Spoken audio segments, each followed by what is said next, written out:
Hello foodies, and welcome back to today's tutorial on how to display only a specific number of listings per page in WP Food Manager.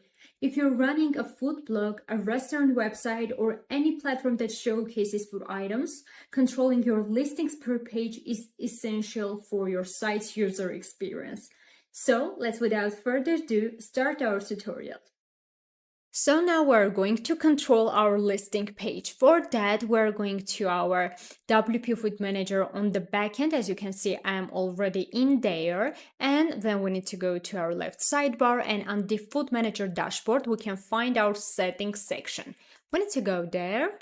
And here it opens for us several sections, several tabs. Here we have general, food listings, food submission, pages, and currency. We need to go to our food listing tab, and here we have listings per page. So it is stated like 5. With the help of this feature, we're going to show how many listings should be shown on per page.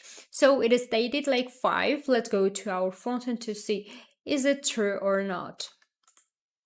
So this is our full listing page, and here we can see that it is 5 foods here, so it is true. Now we're going to change the number of our listings. So here I want to be shown like 1.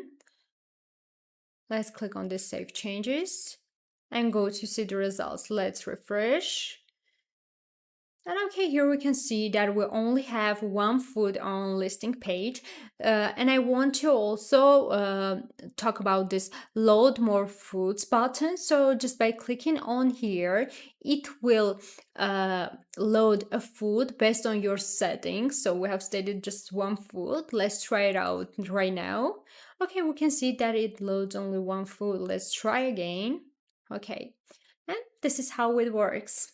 If you found this video helpful, please don't forget to give it a thumbs up and subscribe to our channel for more WordPress tips and tutorials.